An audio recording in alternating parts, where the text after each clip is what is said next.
Welcome back दोस्तों। आज हम पढ़ेंगे क्रोनिक माइलोजेनस ल्यूकीमिया के बारे में। तो क्रोनिक माइलोजेनस ल्यूकीमिया के बारे में पढ़ने से पहले एक बात याद रखने की जरूरत है कि ये किसका एग्जाम्पल है। ये एग्जाम्पल है माइलो प्रोलिफरेटिव डिसऑर्डर का। ठीक है, ये बात याद रखना है।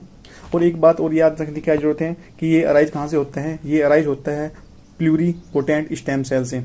बहुत ही अच्छी बात है और बहुत लोग इसकी मिस्टेक करते हैं कि ये राइज कहाँ से होता है। बहुत लोग बोलते हैं कि माइलोइड स्टेम सेल से राइज होता है, गलती में बोल देते हैं, लेकिन आप याद रखना कि ये राइज कहाँ से होता है, प्लूरीपोटेंट स्टेम सेल से। ठीक है, इसके बाद देखते हैं हम इसके रिस्क फैक्टर जो हमने अब तक पता किए हैं। तो इसका मोस्टली रिस्क फैक्टर क्या होता है, रेडिएशन होता है। और केमिकल में इसका रिस्क फैक्टर क्या होता है, बेंजीन होता है। और इसमें सीएमएल में एक स्पेशल टाइप का ट्रांसलोकेशन इससे एसोसिएटेड होता है। वो कौन सा होता है, 922। तो जो क्रोमोसोम्स नंबर 9 होता है उस पर एक जीन होता है एबीएल जीन।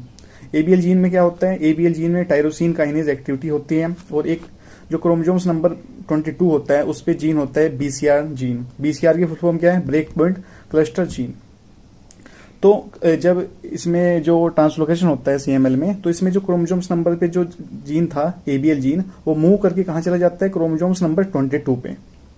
जब वो क्रोमोसोम्स नंबर 22 पे चला जाता है तो वो आपस में फ्यूज हो जाते हैं, यानी कि क्रोमोसोम्स नंबर 22 पे बीसीआर जीन और एबीएल जीन दोनों फ्यूज हो जाएंगे।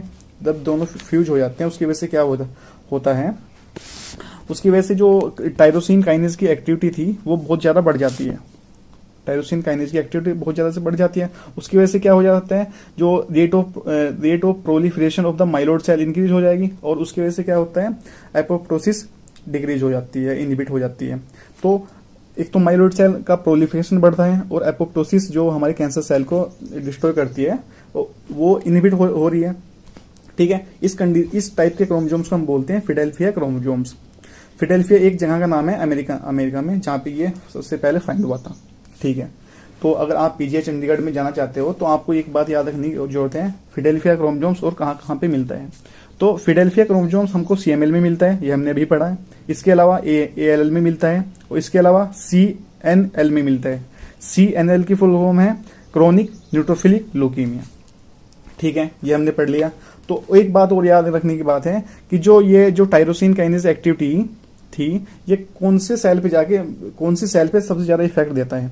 तो याद रखना कि सबसे ज्यादा इफेक्ट होता है इसका डब्ल्यूबीसी पे, उसके बाद होता है इसका प्लेटलेट पे, और आरबीसी पे इसका कोई टायरोसिन काइनेज का कोई इफेक्ट नहीं होता।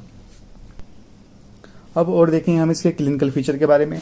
तो किस एज ग्रुप में सबसे ज्यादा होता है, ये होता है मिडिल एज ग्रुप में होता है, यानी कि 40 to 60 ईयर में सबसे ज्यादा होता है।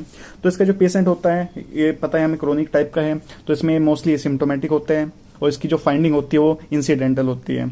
और इसमें जो पेशेंट आता है वो फटीग होता है, कंप्लेन लेके आता है फटीग की, फीवर की और वेट लॉस की। तो इसमें क्या होता है, जो हिमेटोपोइसिस होती है वो एक्स्ट्रा मेडुलरी होने लगती है। जब एक्स्ट्रा मेडुलरी हिमेटोपोइसिस होती है तो उसकी वजह से क्या हो जाता है, मैसिव स्प्लीनोमेगाली हो जाती है, हिपेटोमेगाली हो जाती है। और याद रखने की बात है, लिम्फेडेनोपैथी, जो बाकी के कैंसर पढ़े थे हमने ब्लड कैंसर, उसमें जो लिम्फेडेनोपैथी थी वो होती थी, लेकिन इसमें जो लिम्फेडेनोपैथी होती है वो रेयर होती है। ठीक है, और जैसे कि इसमें मैसिव स्प्लीनोमेगाली होती है, उस वजह से क्या होता है, जो उसको जो ग्रोथ करेगी स्प्लीन, तो उसको ब्लड सप्लाई ज्यादा चाहिए, लेकिन जो ब्लड सप्लाई वो तो लिमिटेड ही है, एक लिमिट तक है। उसकी वजह से क्या होता है, एब्डोमिनल फुलनेस हो जाता है। एब्डोमिनल फुलनेस की फीलिंग आती है, एब्डोमिनल पेन की वो कंप्लेन करता है पेशेंट। ठीक है, अब आते हैं इसके डायग्नोसिस वाले पार्ट पे। डायग्नोसिस वाले पार्ट में क्या करेंगे, हम सबसे पहले ब्लड एग्जामिनेशन देखेंगे। तो सबसे पहले क्या देखेंगे हम, इसमें ब्लड एग्जामिनेशन देखेंगे। तो इसका जो पेशेंट इसमें जो ब्लड एग्जामिनेशन में देखते हैं, जो इसमें टीएलसी का लेवल आता है वो 1 लाख से ज्यादा आता है और प्लेटलेट्स का लेवल भी बढ़ा हुआ मिलता है। और इसमें हम डीएलसी करते हैं। डीएलसी में क्या क्या दिखता है हमको, इसिनोफिलिया दिखता है, बेसोफिल का नंबर इंक्रीज दिखता है और माइलोइड के प्रिकर्सर दिखते हैं। ठीक है, अब इसमें आता है डिफरेंशियल डायग्नोसिस वाला पार्ट।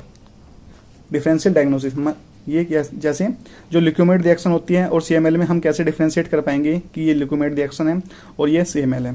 तो एक एंजाइम होता है, उसका नाम है लैप, यानी कि ल्यूकोसाइड अल्कलाइन फोस्फेटेज। तो जो सीएमएल होता है, सीएमएल में हमें पता है इमेच्योर सेल होती है, तो उसके अंदर जो इमेच्योर सेल के अंदर तो एंजाइम होगा नहीं, तो उसकी वजह से क्या होता है, CML में लैप स्कोर कम मिलता है और ल्यूकोमेट रिएक्शन में लैप स्कोर का लेवल इंक्रीज हुआ मिलता है। उसके बाद हम देखते हैं bone marrow examination. Bone marrow examination में हमको क्या दिखता है, बोन मैरो एग्जामिनेशन में हमको हाइपरसेलुलरिटी दिखती है और WBC at different stages plus blast cell, ठीक है। और इसमें क्या क्या दिखता है हमको, जो रेटिकुलिन फाइबर है उसका लेवल बढ़ा मिलेगा। और इसमें हमको क्या दिखता है, सूडोगोचर सेल दिखती है, ठीक है। सूडोगोचर सेल दिखती है हमको इसमें। और क्या सूडोगोचर सेल मेनली जो गोचर सेल है वो तो हमने पढ़ा था, गोचर डिजीज में दिखती है, हमने बायोग्राम में पढ़ा था। लेकिन जो इसमें गोचर सेल होती है उसमें नो इंक्लूजन इन साइटोप्लाज्म होता है, प्लस कोई आयरन की स्टेनिंग नहीं होती, नो आयरन स्टेनिंग डिटेक्ट होती है इसमें, ठीक है। अब और क्या दिखता है इसमें, जो CML में जो सीरम का B12 का लेवल होता है वो भी इंक्रीज हुआ मिलता है। और साइटोकेमिस्ट्री में हमने पहले ही देख चुके हैं हम, इसमें लैब स्कोर कम मिलता है। और कहाँ पे लैब स्कोर कम मिलता है, वो मिलता है PNH में, वो हमने RBC वाले में आगे हम पढ़ेंगे। और अब क्या करते हैं हम, डिटेक्शन ऑफ फिडेल्फिया क्रोमोसोम्स को हम कैसे डिटेक्ट कर सकते हैं। इसका जो कन्फर्मेटरी डायग्नोसिस होती है वो होती है by the technique of FISH. FISH क्या है, फिश की फुल फॉर्म है fluorescent in situ hybridization. This is a investigation of choice technique. देखते हैं इसको कैसे करते हैं, समझिए इसको। मान लो जैसे क्रोमोसोम्स नंबर 9 है और क्रोमोसोम्स नंबर 22 है। मान लो जो क्रोमोसोम्स नंबर 9 पे जीन होता है ABL जीन, उसको हमने डिनोट कर दिया रेड से, और जो क्रोमोसोम्स नंबर 22 पे जीन होता है BCR जीन, उसको हमने डिनोट कर दिया ग्रीन से, ठीक है। तो जब आपस में जब फ्यूजन हो जाते हैं तो ये जो कलर है आपस में रेड और ग्रीन पास पास आ जाएंगे, तो हम डिटेक्ट कर पाते हैं। जो नॉर्मल इंडिविजुअल होते हैं जैसे हम, उसमें क्या होता है, जो कलर होते हैं वो दूर दूर मिलते हैं, जैसे जैसे रेड और ग्रीन दूर दूर मिलेंगे। लेकिन जो फिडेल्फिया क्रोमोसोम्स होता है उसमें जो कलर मिलते हैं वो पास पास मिलेंगे, क्योंकि फ्यूजन हो चुका है उनका। और एक बात और लास्ट में एक बात और याद रखने की है कि BCL जीन और ABR जीन फ्यूजन हम कैसे और किस चीज से डिटेक्ट कर सकते हैं, हम साउथर्न ब्लॉट से भी हम डिटेक्ट कर सकते हैं। तो गाइज हमने चारों टाइप के लुकीमिया को कंप्लीट कर चुके हैं। अगर आपने मेरा चैनल सब्सक्राइब नहीं किया है तो आप सब्सक्राइब कीजिए, और बाकी लुकीमिया देखने के लिए आप ऊपर आई बटन पे क्लिक कीजिए, वहां पे सभी टाइप के लुकीमिया मिल जाएंगे। Thank you.